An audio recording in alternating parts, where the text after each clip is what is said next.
जग तो एक झूठा सपना है, जग तो एक झूठा सपना है, साची गुरु की नगरिया रे मन खो गया रे, गुरु की नगरिया मन खो गया रे, ले चल ले चल। जग तो एक झूठा सपना है, साची गुरु की नगरिया रे मन जोगिया रे, ले चल गुरु की नगरिया। रे मन जोगिया, मन जोगी बनेगा तब जाकर गुरु तक आवाज पहुंच पाएगी। आप जब स्वीकार करोगे तब पुकार पहुंच पाएगी। और मेरे भाई बहन, शुक्रताल में गंगा जी के किनारे राजा परीक्षित बैठे हैं, अपने दिल की आवाज सुखदेव जी महाराज तक पहुंची। और सुखदेव जी महाराज उधर से निकले कि कोई मुझे आवाज दे रहा है, कोई मुझे पुकार रहा है, कोई मुझे बुला रहा है। गुरु शिष्य की वो डोर है महाराज, हिमालय में भी रहे और शिष्य भले यहाँ सोनूद में रहे, पर यदि दिल से यदि पुकार जाए महाराज तो हिमालय में वो आवाज जरूर पहुंच जाएगी। ये वो डोर है। और सुखदेव जी महाराज आए हैं समाधि छोड़कर, अपनी साधना छोड़कर, कि कोई मुझे पुकार रहा है।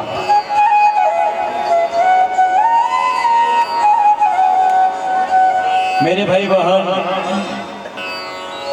श्री सुखदेव जी महाराज समाधि छोड़कर, अपनी तपस्या छोड़कर एक शिष्य के कल्याण के लिए आए। और ये श्रीमद् भागवत कथा उन संतों सदगुरु की कृपा रहमत है, जो कहीं घाटों पर यह श्रीमद् भागवत कथा चलती रहती है। वही कथा आप और हमारा कल्याण करने के लिए ये अपने गांव ग्राम सोनूद में आई है। आइए कि नहीं? वहां पर गुरु गए, वहां पर ये गुरुओं का धरोहर आई है। आप और हमको जीवन सिखाने के लिए, जीवन देने के लिए। और सुखदेव जी महाराज चलकर आए शिष्य के पास। शिष्य यदि योग्य हो तो गुरु को चलकर आना पड़ता है, भगवान को चलकर आना।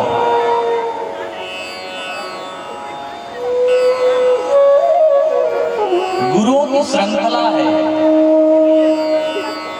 बौद्धिक समझ पैदा करे वो शिक्षक, आपकी बुद्धि की जो समझ पैदा कर दे ना, संसार में जो शिक्षक गुरु होते ना, बौद्धिक समझ पैदा कर दे वो शिक्षक होता है। जो धार्मिक समझ पैदा कर दे वो धर्म गुरु, जो धर्म की जानकारी दे दे। और जो आपको जीवन जीने की कला दे दे, आपके भीतर सोई हुई शक्ति को जो जगा दे, उसका नाम सदगुरु है। आपकी सोई हुई शक्ति को जगा दे। आप में बहुत पावर है, बहुत पावरफुल है आप। आपकी समझ आपको भीतर से झकझोर कर दे, आपके भीतर सोए हुए को आपको जगा दे। उठ खड़ा हो, बहुत खजाना भरा पड़ा।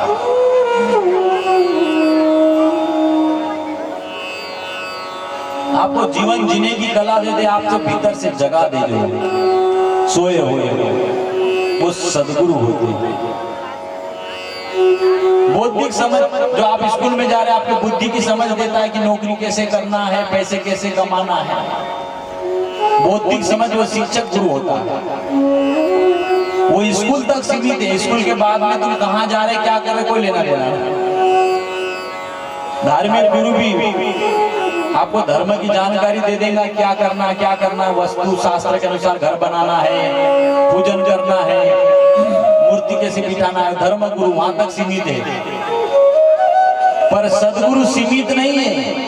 सदगुरु आपकी सोई हुई जग शक्ति को जगा देता है। और मैं तो ये कहता हूँ सदगुरु को यदि आप दिल में रखो और जो गुरु वाक्य ही शिष्य से परम मंगलम, गुरु के वाक्य पर सदगुरु के वाक्य पर कोई चल ले तो गुरु जिंदगी भर आपके हाथ पकड़कर उसके साथ में चलने को तैयार है। सदगुरु जब भी आप पुकारो आपकी मदद करने को तैयार है।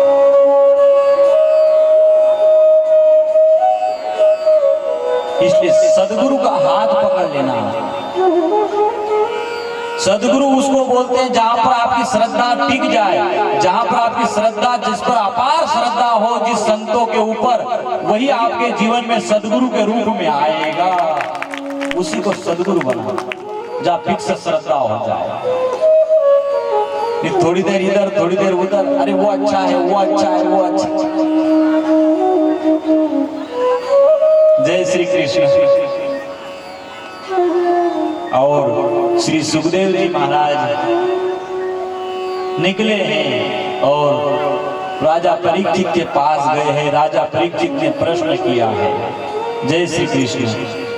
राजा परीक्षित ने प्रश्न किया है, अतः पृच्छामि संसीदं योगिनां परं गुरु पुरुषस्य यत् कार्यं मीर्यमाणस्य सर्वथा। संसिद्धि योगियों के परम गुरु, जो पुरुष मृत्यु के निकट है उसको करना क्या चाहिए। मीर्यमाणस्य सर्वथा, जो मृत्यु के निकट उसको करना क्या चाहिए। जय श्री कृष्ण। क्या करना चाहिए। जय श्री कृष्ण। क्या करना चाहिए। श्री सुखदेव जी महाराज ने कहा कि आपका प्रश्न जन कल्याण हेतु प्रश्न है। मेरे भाई बहन,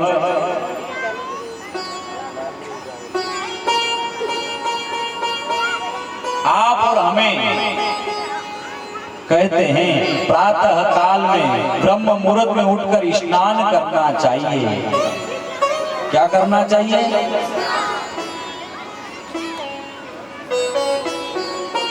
जिसकी मृत्यु निकट हो उसको करना क्या चाहिए। तो कहते हैं सुबह प्रातः काल में उठकर 4 बजे का स्नान, ऋषि स्नान, सूर्य उदय न हो उसके पहले 10 मिनट का मानव स्नान, सूर्य उदय हो जाए उसके बाद में जो स्नान करता है वो राक्षसी स्नान है महाराज। अब आपको कौन से स्नान करना है आप देख लेना। मेरे भाई बहन, अभी तो उठते से चाय मांगते हैं लोग, चाय दे दो बस। पहले उठकर लोग कहते हैं कराग्रे वस्ति लक्ष्मी, कर मध्य सरस्वती, कर मूले स्थितो ब्रह्म, प्रभाते कर दर्शन। उठते से हाथों के दर्शन करें। इसमें लक्ष्मी, सरस्वती और ब्रह्मा का वास रहता है। और फिर आंखों को लगाकर फिर जमीन पर अपने पैर रखना चाहिए महाराज कि हे धरती माँ, मेरे जीवन की शुरुआत कर रहा हूं, तुझे प्रणाम है। और फिर जीवन की शुरुआत करना चाहिए उस दिन की। कुछ प्राणायाम करना चाहिए, कोई ध्यान करना चाहिए, कोई आसन करना चाहिए। पहला सुख निरोगी काया, शरीर को निरोग रखने के लिए आसन प्राणायाम करना। और फिर माँ धरती को प्रणाम करके सब प्रोसीजर चालू करना। आजकल तो किसको इतना समय है। जय श्री कृष्ण। सुबह उठे की चाय ला दो बस। आपको मैं कहते रहता हूँ चाय चतुर्भुज कप नारायण, बसी प्रभु की माया, फूक देकर पिया तो 64 तीर्थ नहाया। ये आपके 64 तीर्थ आपने बना लिए। किसने बना लिया। जय श्री कृष्ण। किसने बना लिया। कुछ तो बोलो। आपने बना लिया। सुबह उठते से चाय दे दो बस, नहाए धोए नहीं, कहीं नहीं। जय श्री कृष्ण। घर के वातावरण को आप और हम बचाएंगे। कौन बचाएंगे। आप और हम। संस्कृति से श्रृंगार करना है अपने को। मैंने कहा था ना सूत्र, मेरे भाई बहन, राजा परीक्षित ने कहा कि भगवान जाति पाति देखते होंगे, कौन सी जाति का है, कौन से समाज का है, ये देखते होंगे। सुखदेव जी महाराज ने कहा कि आओ मैं आपको वही प्रसंग सुनाता हूं। मेरे भाई बहन, उस प्रसंग की ओर आप और हम प्रस्थान करते हैं। जब लाक्षागृह में पांडवों को मारने की योजना बनाई जा रही थी, उस समय विदुर धृतराष्ट्र के पास जाकर कहते हैं कि ऐसा मत करो, अपनों को मत मारो, दुर्योधन का त्याग कर दो।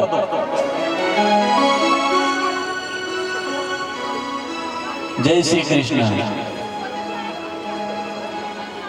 कहते हैं धृतराष्ट्र को ये बात कही, ये बात कहते से ही कुछ समय बाद दुर्योधन आ जाता है उसमें, उन दोनों की बातों में वो बात सुनता है, धृतराष्ट्र और विदुर की बात, कि मंत्री पद पर मैंने ही रखा और मेरा ही पद का साफ कर रहा है कि दुर्योधन को त्याग कर दो, जा मैं मंत्री पद से तुझे निकाल देता हूं मेरे राज्य से। दुर्योधन, दुर्बुद्धि दुर्योधन। जय श्री कृष्ण। दुर्बुद्धि दुर्योधन, जिसका दूर लक्ष्य हो तो दूसरों को मिटाने पर पड़ा हो, जिसकी बुद्धि खराब है, दूसरों को कष्ट देने वाली ऐसी बुद्धि को दुर्योधन कहते हैं, दुर्योधन कहते हैं। जय श्री कृष्ण। एक गांव में एक महात्मा जी रहते थे, गांव में बाकी लोग भी रहते थे। तो एक बाहर से कोई भी आए पड़ोस के गांव वाले और कहते गांव कैसा है, तो महात्मा पूछते पहले ये बता आप कौन से गांव से आ रहे हैं। बोले हम इधर से आ रहे हैं, वो गांव से आ रहे हैं। बोले वहाँ कैसे लोग, अरे बहुत खराब लोग है वो गाँव। तो महात्मा कहते इस गाँव के भी लोग बहुत खराब है। फिर कोई राह से निकलता, फिर पूछता है कि इस गांव के लोग कैसे, तो महात्मा बोलते पहले आप बताओ कौन से गांव से आ रहे हैं। ये भाई बोलता मेरे गांव में बहुत अच्छे लोग। तो बोले ठीक है चले जाओ, यहाँ भी सज्जन लोग रहते हैं।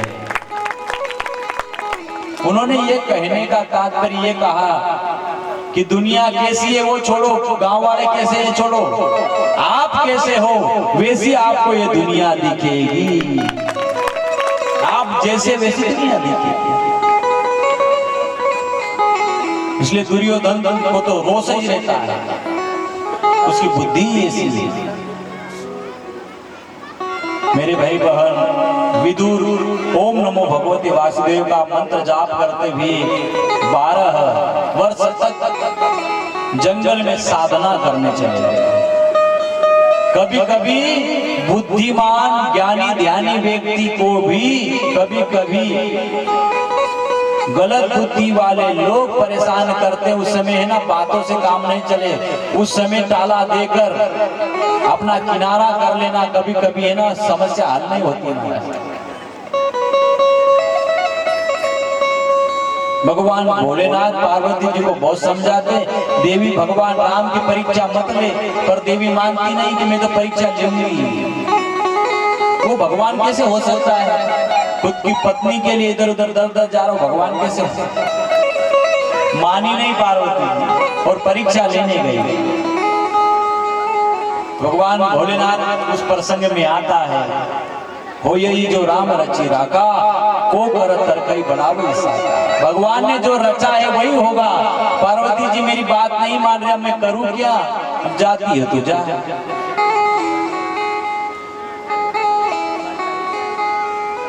मेरे भाई बहन, और रामायण में एक सूत्र आया है, चौपाई आई है कि नारी का एक ही धर्म और एक ही नियम है, पति के चरणों में उसकी प्रीत हो जाना ही उसकी पूजा और उसकी साधना वही है। ये रामायण का सूत्र है। एक व्रत एक नेमा, पति के चरणों में प्रेम हो जाना यही उसकी साधना तपस्या है, उसको अलग से करने की जरूरत ही नहीं है। मेरे भाई बहन,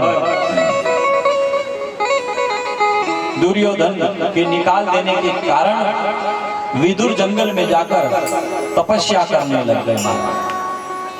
और उधर भगवान श्री कृष्ण शांति दूत बनकर हस्तिनापुर गए। कहां पर गए? क्या बनकर गए?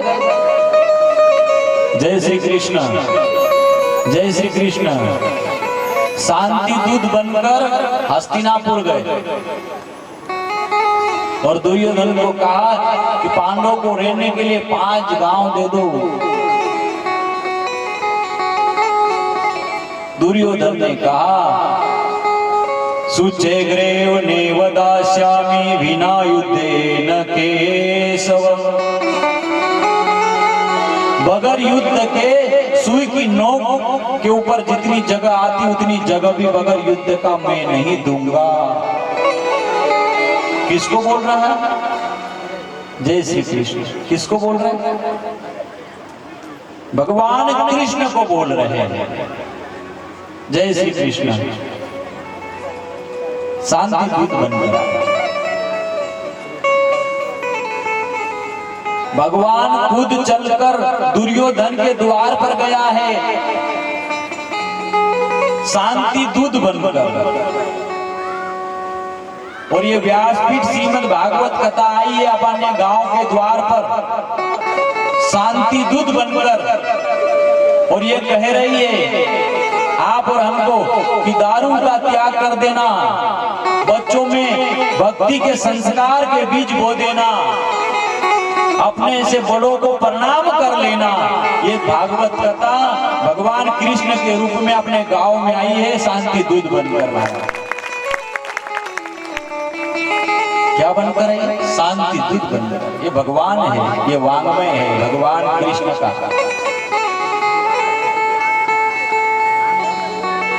इस शांति दूत को भगवान दुर्योधन, भगवान जब उसके दुर्योधन के द्वार पर आए, उसकी बुद्धि काम नहीं कर रही है। ध्यान रखना, जब भगवान अपने द्वार पर आए उस समय अच्छी बुद्धि रही तो काम नहीं तो चूक जाएगा। अपने द्वार पर ये भगवान आया है, भागवत कथा भगवान श्री कृष्ण आया है अपने द्वार पर शांति दूत बनकर, ताकि शांति दूत बनकर इसलिए आया है कि अपने जीवन में हमेशा के लिए शांति स्थापना हो जाए महाराज। इसलिए शांति दूत के रूप में श्रीमद् भागवत कथा के रूप में भगवान आया।